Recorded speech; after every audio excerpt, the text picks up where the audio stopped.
Bienvenue dans cette nouvelle édition du 12-15. Voici les titres. La poursuite des réformes institutionnelles, une priorité pour le futur gouvernement burkinabé. La question est en effet au cœur de la campagne électorale pour la présidentielle du 29 novembre.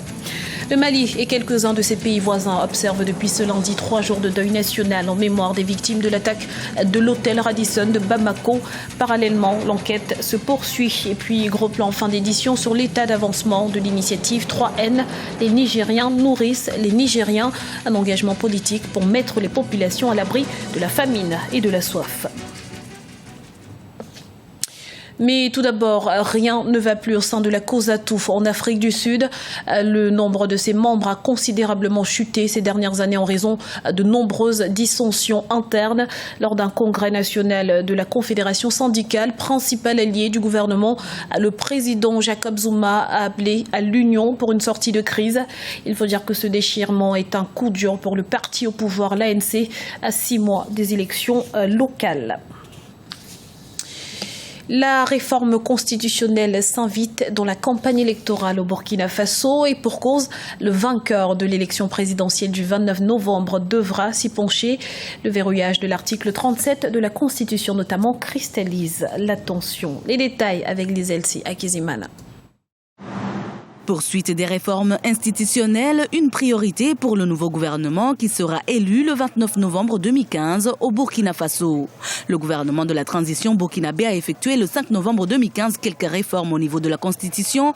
C'est le cas notamment de la révision de l'article 37 de la Constitution qui limite désormais à 2 le nombre des mandats présidentiels. L'organe législatif de la transition a également supprimé le Sénat, intégré dans l'organisation institutionnelle du Burkina Faso le 21 mai 2013. Ce n'est pas les réformes qui sont mauvaises, c'est plutôt l'intention et l'objectif poursuivi à travers les réformes qui ne sont pas bien. Quand nous prenons la situation du Sénat, le bicamérisme en lui n'est pas une mauvaise chose en soi. Parce que le bicamérisme peut contribuer à l'amélioration du fonctionnement du Parlement et à l'équilibre des pouvoirs dans un État démocratique. Mais pour le contexte burkinabé et le Sénat que l'on a voulu réaliser, son format et sa composition n'étaient rien d'autre que de contourner le Parlement pour satisfaire les appétits du pouvoir. Parce que l'objectif final était d'aboutir à la révision de la Constitution en son article 37. L'armée sera aussi visée par la poursuite des réformes. Après le coup d'État manqué du 16 septembre 2015, le gouvernement de la transition a réussi à dissoudre le RSP, Régiment de sécurité présidentielle. Une réforme profonde de l'armée reste donc une priorité pour les candidats à la présidentielle. La question de la réforme de l'armée, de l'institution qu'est l'armée, occupe une place centrale dans le projet de société de Jean-Baptiste Natama. Nous voulons le rendre beaucoup plus opérationnel pour qu'il puisse répondre aux nouveaux défis, aux nouveaux enjeux qui se présentent en nous. Il y a les questions liées au terrorisme et à la criminalité transfrontalière. Ce sont des questions que le candidat Jean-Baptiste Natama compte attaquer à bras-le-corps. La campagne électorale a débuté le 8 novembre 2015 au Burkina Faso. 14 candidats sont en lice pour la présidentielle du 29 novembre 2015.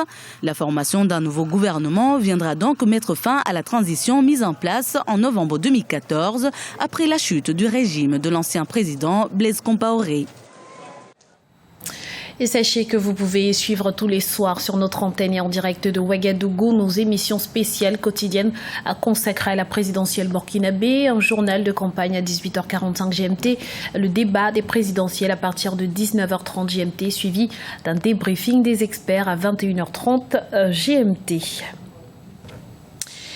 Nouveau cycle de violence à Bujumbura. La capitale burundaise a été dans la nuit de samedi à dimanche le théâtre d'affrontements entre forces de l'ordre et insurgés armés.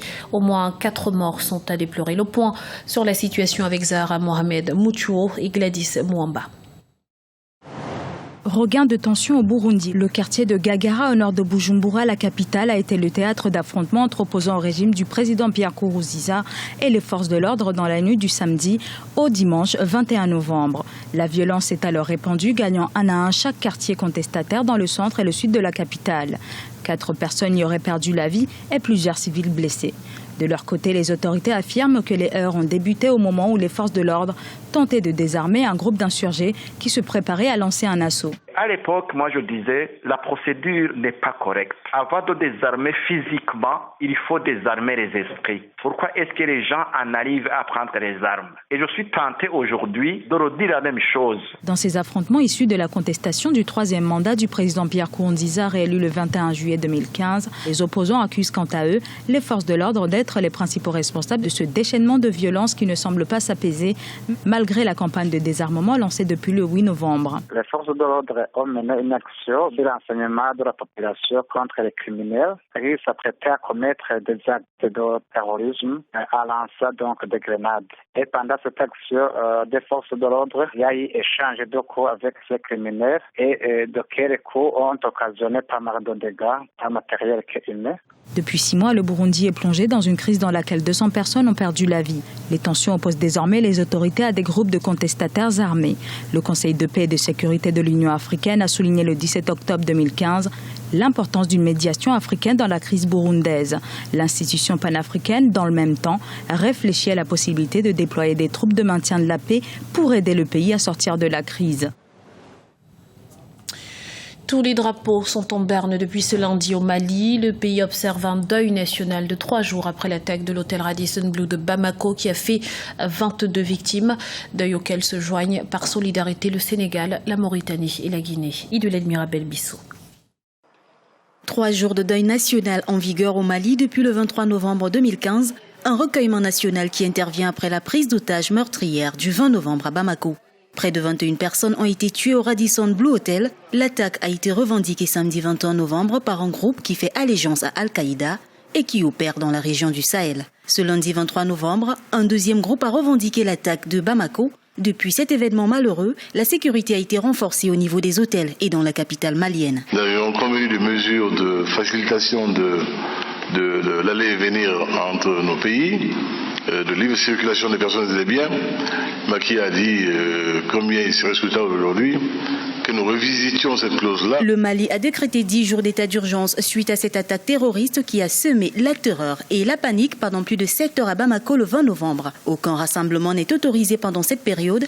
La police multiplie les patrouilles dans les quartiers de Bamako. Des élans de solidarité se sont fait entendre de la part des pays amis et frères du Mali. Aucun pays ne doit considérer qu'il est à l'abri dès lors qu'il y a une philosophie de la mort qui est vulgarisée et malheureusement à travers Internet, il y a un moyen très rapide d'endoctrinement. Les forces maliennes, appuyées par les forces spéciales françaises, des soldats américains et des éléments de la MINUSCA sont intervenus et ont libéré 133 otages vendredi. Une valise de grenades a été découverte. Les enquêteurs confirment que les assaillants ont eu des complices. L'enquête sur l'attentat terroriste de Bamako du 20 novembre 2015 se poursuit dans le pays. Les Nigériens nourrissent les Nigériens. L'initiative 3N lancée il y a 4 ans semble en effet porter ses fruits dans le pays, notamment en matière de production agricole et d'accès à l'eau. Explication avec Deogracias Podon. Après la première phase couvrant la période 2012-2015, lancée en avril 2011 par le président Mahamadou Issoufou, l'heure est au bilan de l'initiative 3N, les Nigériens nourrissent les Nigériens. Pour un investissement d'environ 2 milliards de dollars, le programme a pour but de mettre en place des mécanismes censés garantir une sécurité alimentaire au Niger. Tous les 2 ans, le pays est victime d'une sécheresse qui reste la principale menace pour l'agriculture. Mais désormais, les autorités sont optimistes. Ce pays, le Niger, nous sommes quand même un pays sahélien par excellence. Et que, pratiquement tous les 2 ans, on a des sécheresses. Maintenant, ce sont des visions, ce sont des politiques qui sont à la base d'un certain nombre de choses. Là, si on sait que tous les 2 ans, on aura la sécheresse, qu'est-ce qu'il faut faire? Qu'est-ce qu'il faut faire pour que les marchés au Niger soient approvisionnés de manière régulière? C'est là la pertinence, justement, de la vision du président de la République. C'est de mettre en place cette initiative 3N pour s'assurer de l'harmonisation, de la coordination de toutes les actions qui sont menées dans le cadre de la sécurité alimentaire. Après avoir connu, entre 2009 et 2010, une crise alimentaire qui a touché touché près de 7 millions de personnes, les autorités nigériennes jouent désormais la carte de la prévention. Elles envisagent entre autres l'adoption d'une technologie moderne pour mieux gérer les ressources en eau, la fourniture de graines de meilleure qualité aux agriculteurs, ainsi que des équipements pour l'amélioration du financement agricole et de la gestion du marché. Avec une croissance démographique de près de 4% par an, l'une des plus fortes au monde, le Niger compte en 2015 plus de 17 millions d'habitants qui sont aujourd'hui appelés à participer à cette initiative. Ce que nous attendons de la population, c'est la mise en œuvre justement de tous ces projets. Et nous pensons qu'avec la mise en place des différentes instances dans les régions, nous sommes en train de réussir. Notre objectif, c'est que les 4 prochaines années, qu'on augmente de manière drastique, en tout cas significative, la production pour réduire les importations, tout en tenant compte du dividende démographie. Dans la prochaine phase de l'initiative 3N, il est prévu la mise en œuvre de nouvelles stratégies ciblant l'alimentation, l'environnement, l'énergie et la transformation industrielle. Il s'agira d'assurer davantage l'exploitation optimale du potentiel agricole du Niger en faveur du développement du monde rural, ceci dans le but d'atteindre la sécurité alimentaire et nutritionnelle des populations.